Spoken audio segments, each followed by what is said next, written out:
बंदर मामा की चालाकी और बिल्लियों का सबक। बहुत समय पहले की बात है। एक शांत से गांव में दो बिल्लियां रहती थीं, मीना और टीना।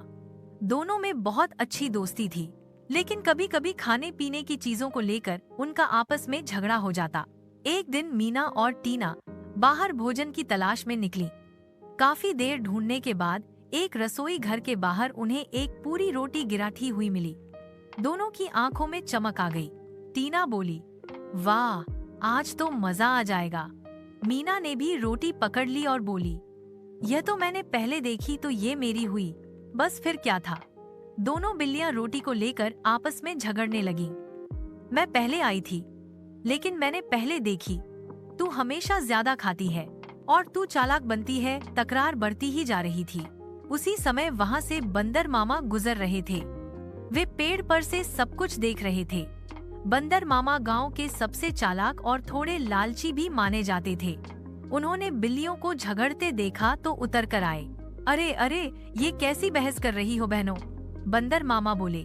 मीना बोली, मामा, हमने रोटी पाई है लेकिन तय नहीं कर पा रही कि कैसे बांटें। आप ही बताइए क्या करें? बंदर मामा ने मूंछों पर ताव देते हुए कहा, मैं तो बड़ा न्यायप्रिय हूँ। मेरे रहते कोई अन्याय नहीं हो सकता।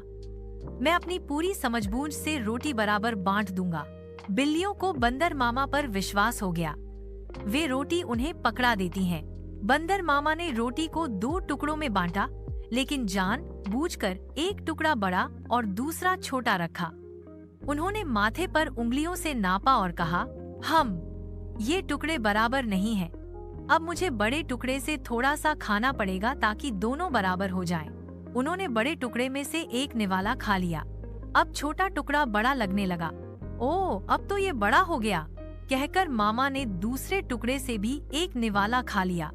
ऐसे करते करते उन्होंने दोनों टुकड़ों को बार बार खाया और आखिर में बस थोड़ा सा ही बचा। लो बेटियों, अब दोनों बिल्कुल बराबर हैं। एक एक लो। उन्होंने जो बचा खूंचा था वह बिल्लियों को थमा दिया और झट से पेड़ पर चढ़ गए। बिल्लियां हैरान भी थीं और दुखी भी। उनकी पूरी रोटी तो बंदर मामा ने खा ली थी। अब उनके पास था बस एक एक जूठन सा टुकड़ा। मीना रोने लगी, हमें तो कुछ मिला ही नहीं। टीना ने धीरे से कहा, अगर हम आपस में समझदारी से बांट लेते तो कम से कम पेट भर रोटी तो खा लेते। उसी समय बंदर मामा पेड़ से हंसते हुए बोले, अक्लमंदी की सबसे बड़ी परीक्षा तब होती है जब भूख लगती है। बिल्लियां मुंह लटकाए वापस घर लौट आईं। उन्होंने उस दिन एक बड़ा सबक सीख लिया। आपसी झगड़े में कोई तीसरा अगर मौका पा जाए तो नुकसान उन्हीं का होता है जो लड़ते हैं। दमबार कहानी से सीख, आपसी समझदारी और मेलजोल से हर समस्या का समाधान संभव है। आपस में झगड़ने से नुकसान अपना ही होता है और बाहरी लोग उसका फायदा उठा सकते हैं। बांटना सीखो, सोच समझ से काम लो, तभी जिंदगी में शांति और संतुलन बना रहता है। अगर आपको वीडियो अच्छी लगी हो तो लाइक, शेयर, कमेंट करें। नई वीडियो के लिए चैनल को सब्सक्राइब करें और बेल आइकन दबाना न भूलें।